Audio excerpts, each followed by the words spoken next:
எப்படித்தான் இந்த மனசு வருதோ எனக்குண்டா தெரியல சொந்தங்களே. என்ன நடந்திருக்குண்டா, மகன் காரணம் அப்பாவும் சேர்ந்து செஞ்ச ஒரு மோசமான விஷயம் ஒன்றுதான் நான் உங்களுக்கு சொல்ல போறேன். இதெல்லாம் யோசிச்சு பார்க்கும்போது இவங்களெல்லாம் மனுஷர் தானா இல்லண்டா மனித ரூபத்துல வாழக்கூடிய வேற யாருமாண்டு யோசிக்க தோணுது. என்ன நடந்திருக்குண்டா, மகன்காரன் ஒரு பெண் ஒருத்தவங்களை திருமணம் முடிச்சிருக்கிறார்.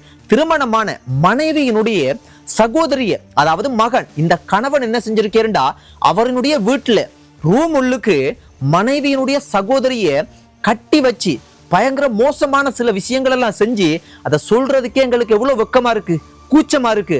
ஆனா மனைவியினுடைய சகோதரிய கணவன் அதை நான் உங்களுக்கு ஓப்பனா சொல்லணும்னு அவசியம் இல்லைன்னு நினைக்கிறேன். நீங்க புரிஞ்சு கொள்ளுவீங்க. மிக மிக தப்பான சில விஷயங்கள் எல்லாம் செஞ்சு இந்த சகோதரியினுடைய வயசு எத்தனை தெரியுமா? 20 வயசு. மிக மோசமான தப்பான விஷயங்கள் எல்லாம் செஞ்சு பயங்கரமா சீரழிச்சிருக்கிற அந்த பெண்ணினுடைய வாழ்க்கையே. சரி, மகன்காரன் தான் இப்படி செய்யறேன்டா, அந்த வீட்டுல இருக்கக்கூடிய தகப்பன் அப்பா மகன் இப்படி ஒரு தப்புண்டு செய்யறேன்னு தெரிய வந்தா அந்த அப்பா என்ன செய்யணும்? மகனை அடிச்சு கண்டிச்சு போலீஸ்ல பிடிச்சு கொண்டு போய் அப்பாவை கொடுக்கணும். ஆனா அப்பா என்ன தெரியுமா செஞ்சிருக்கார்? மகன் அந்த தப்பெல்லாம் செஞ்சுட்டு அந்த ரூம்ல இருந்து வெளியே வந்ததன் பிற்பாடு அப்பா மறுபடியும் அந்த ரூமுள்ளுக்கு போய் அந்த பெண்ணை, அந்த 20 வயசு இருக்கக்கூடிய அந்த பெண்ணை அப்பா மிக மிக மோசமாக, அதை விட மிக மோசமா அப்பா நடந்து கொண்டிருக்கிறார். யோசிச்சு பாருங்க, தன்னுடைய மருமகளினுடைய சகோதரிய இந்த அப்பாவை இப்படி செய்யறேன்டா, இவங்களெல்லாம் மனுஷரா? இந்த சம்பவம் எங்க நடந்திருக்கு, எப்படி இவங்க சிக்கப்பட்டிருக்காங்க, எல்லா விஷயத்தையும் நான் உங்களுக்கு தெளிவா சொல்றேன் சொந்தங்களே. அது மட்டும் இல்ல, 79 வயசு இருக்கக்கூடிய வயசு போன ஒரு பாட்டிய ஒரு நபர், அதையும் எப்படி சொல்றேன் எனக்குண்டா தெரியல, வெக்கமா இருக்கு, கூச்சமா இருக்கு. ஒரு நபர் அந்த வயசு போன பாட்டிய உங்களுக்கு ஓப்பனா தெளிவா சொல்லணும்டா கெடுத்திருக்கிறேன். தப்பான சில விஷயங்களை நான் செஞ்சு, இன்னும் பயங்கர மோசமான சில விஷயங்களை நான் செஞ்சு அந்த பாட்டிய கொலையே செஞ்சுட்டே. எப்படியான ஒரு சமுதாயம் என்று யோசிச்சு பாருங்க. இந்த விஷயத்தை நான் உங்களுக்கு தெளிவா என்ன நடந்திருக்குன்ட்டு, எங்க நடந்ததுன்ட்டு நான் உங்களுக்கு தெளிவா சொல்றேன் சொந்தங்களே.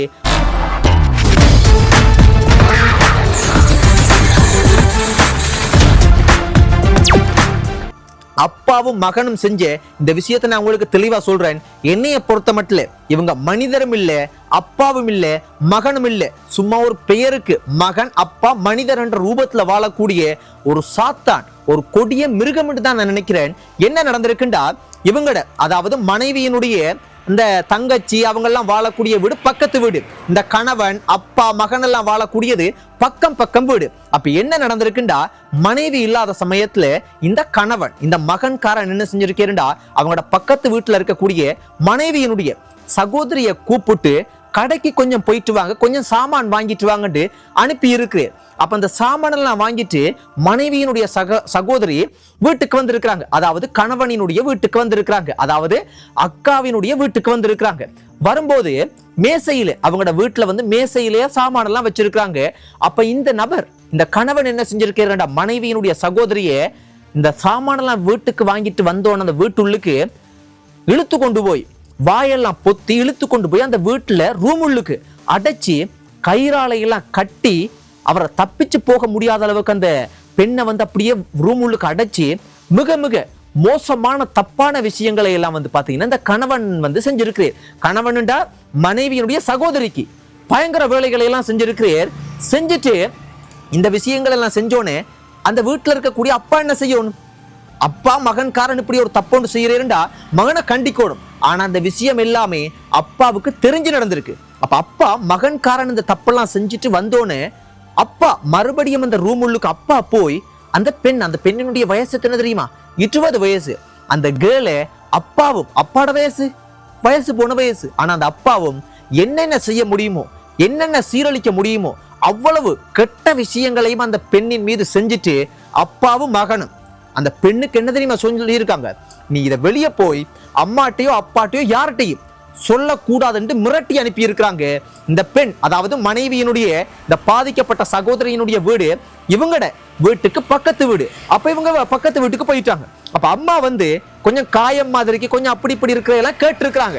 ஆனா அந்த பெண் வந்து பயத்துல சொல்லாம மறைச்சிட்டாங்க. அப்ப ஒரு 2 மாசம் கடந்து போனதுக்கு பிற்பாடு தாய்க்கு, அதாவது அந்த பாதிக்கப்பட்ட பெண்ணினுடைய தாய்க்கு ஒரு சந்தேகம் வந்திருக்கு. என்னண்டா, அதாவது மகளினுடைய நடத்தையில சில நடவடிக்கைகள் எல்லாம் வித்தியாசமா இருக்குது. வாமிட் பண்றாங்க, கொஞ்சம் 2 மாசத்துக்கு முதல் கொஞ்சம் காயங்களாகவும் இருந்தது.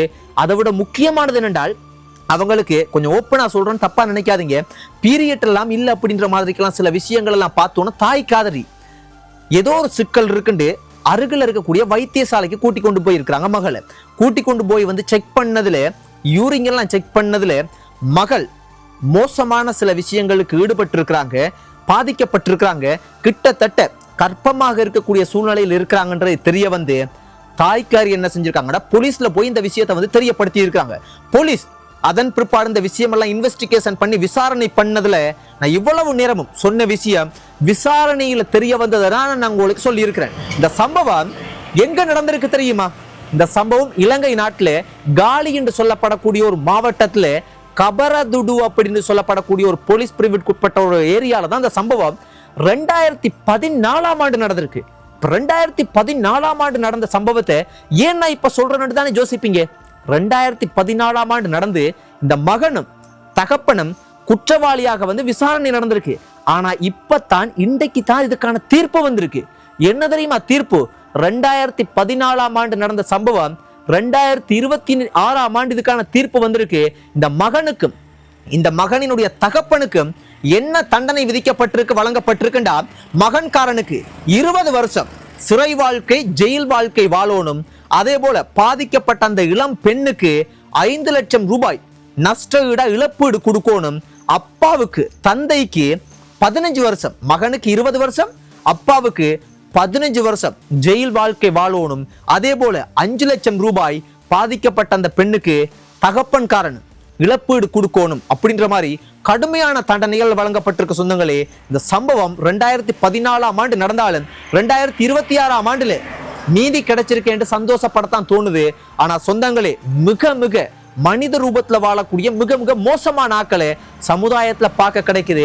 அதே போலதான் இந்த பாட்டியினுடைய விஷயத்தையும் பார்க்கும்போது உண்மையாவே மனசாட்சின்றது மனிதர்களுக்கு இல்லை அப்படின்றது திட்ட தெளிவா தெரியுது. அதுக்காக நான் எல்லாரையும் சொல்ல இல்லை. இது என்ன நடந்திருக்குண்டா, வயசு போன பாட்டி ஒருத்தவங்க வீட்டு இருந்திருக்கிறாங்க. அவங்களோட வயசு 79 வயசு. அவங்க எந்த காதுல, நான் அடிக்கடி சொல்றேன், நான் கவனமா இருக்கணும்னு இது போல சம்பவம் ஒரு 2-3 நாளைக்கு முதல் நான் உங்களுக்கு சொல்றேன். நான் வயசு போன ஒரு பாட்டியை தப்பான விஷயம் எல்லாம் செஞ்சு அவங்களோட நகையெல்லாம் செயின் எல்லாம் பறிச்சிட்டு போனாங்கண்டு. ஆனா அந்த பாட்டி வந்து உயிரிழக்கை இல்லை. ஆனா இந்த பாட்டி உயிரிழந்துட்டாங்க. என்ன நடந்திருக்குண்டா, இந்த பாட்டியோட காதுல பெரிய தோடு, 2 தங்க தோடு இருந்திருக்கு. அந்த தோட திருடுறதுக்கு முதல் பாட்டிய ஒரு நபர் தப்பான விஷயங்கள் எல்லாம் செஞ்சு மிக மிக மோசமான செயலுக்கெல்லாம் வந்து ஈடுபடுத்தி பாட்டியோட வயசுன்னு 79 வயசு. 79 வயசுல எவ்வளவு மோசமான சூழ்நிலையில் அவங்க இருப்பாங்க, தாங்குவாங்களா? அதெல்லாம் அந்த உணர்வெல்லாம் அவங்களுக்கு தெரியுமா என்னண்டு கெட்ட. அப்ப என்னைய பொறுத்த மட்டும் இந்த நபர் மிக மிக மோசமான போதைப் பொருள் பாவிச்சிருக்கக்கூடிய, போதைப் பொருளுக்கு அடிமையான நபராக தான் இருக்கும். மனிதரால எனக்கு கட்டாயம் தெரியும், மனிதரால செய்ய முடியாது. மனித ரூபத்தில் இருக்கக்கூடிய போதைப் பொருள் பாவிக்கக்கூடிய, போதைப் பொருளுக்கு அடிமையான ஒரு மோசமான ஆளால தான் இதை செய்ய முடியும் என்று எனக்கு நிச்சயமா தெரியும். ஸோ அந்த நபர் என்ன செஞ்சிருக்கிறால், அந்த பாட்டிட்ட தப்பாலாம் நடந்து கொண்டு தப்பா வீட்டை தனியா இருந்த சமயத்துல இந்த காதுல இருந்த 2 தோடையும் காதோட வெட்டி எடுத்திருக்கேன். வெட்டி எடுத்து பாட்டியை கொலை செய்துட்டு தப்பிச்சுட்டு அதன் பிற்பாடு இவர் சிக்கப்பட இல்லை. இந்த சம்பவம் நடந்து ஒரு 10 நாளைக்கு முதல் இந்த சம்பவம் நடந்திருக்கு. ஆனால் விசாரணையெல்லாம் நடந்து இவர் கைது செய்யப்பட்டிருக்கார். இப்ப இன்றைக்கு கைது செய்யப்பட்டிருக்கார். கைது செய்யப்பட்டதில் என்ன தெரியுமா தெரிய வந்திருக்கு, இவர் எப்படி தப்பிச்சிருக்கார். அந்த சம்பவம் எல்லாம் செஞ்சுட்டு இவரினுடைய உடுப்புகள், முக்கியமான இந்த கொலை செய்த ஆயுத பொருட்கள் எல்லாம் இவரினுடைய இந்த குற்றவாளி கைது செய்யப்பட்ட நபரினுடைய சகோதரியினுடைய வீட்டு எல்லாத்தையுமே மறைச்சு வச்சுட்டு ஜாலியா அழகா ஜாலியா தெரிஞ்சிருக்கிறார். ஆள் கையும் களவுமாக இன்றைக்கு கைது செய்யப்பட்டிருக்கார். நாளைக்கு நீதிமன்றத்தில் ஆஜர்படுத்தப்படுவார் என்று நான் நினைக்கிறேன். இந்த விஷயத்தையும் பார்க்க கிடைச்சது சொந்தங்களே. என்னைய பொறுத்த மட்டும் நான் கடவுள்கிட்ட வேண்டிக் கொள்வேன், இது போல தவறான விஷயங்கள்ல ஈடுபடக்கூடிய இந்த மனிதர்களும் போதைப் பொருளுக்கு அடிமையாகாம சிறந்த ஒரு வாழ்க்கையை வாழ்றதுக்கு, பாவமான மோசமான தப்பான விஷயங்கள் எல்லாம் செய்யாம வாழ்றதுக்கு கடவுள் தான் இவங்களோட மனசுகளை மாத்தணும்னு கடவுள்கிட்ட தான் வேண்ட முடியும். என்ற மனிதர் நம்மளால மாற்றவே முடியாது. அதே போல அரசாங்கமும் கடுமையான சட்டங்களையும், காவல்துறை, போலீஸ் கடுமையான உண்மையாகவும் நேர்மையாகவும் சமுதாயத்துல போதைப் பொருள் ஈடுபடாத அளவுக்கு வேலைகளை செய்யணும். அப்படி இருந்தாதான் ஓரளவுக்கு கட்டுப்பாட்டுக்குள்ள கொண்டு வர முடியும். நன்றி சொந்தங்களே. இந்த 2 விஷயமும் உண்மையாக நடந்த சம்பவம். பாட்டியினுடைய விஷயம் எங்க நடந்திருக்குண்டா, இலங்கை நாட்டுல கிரிந்து வெள்ளன்னு சொல்லப்படக்கூடிய ஒரு சிங்கிள் ஏரியால தான் நடந்திருக்குது. இந்த 2 விஷயத்தையும் பார்த்துட்டு செய்தியாக போகாம மிகவும் கவனமாகவும் பாதுகாப்பாகவும் இந்த சமுதாயத்துல வாழுங்க சொந்தங்களே. நன்றி. குட் நைட், ஸ்வீட் ட்ரீம்ஸ், பாய்.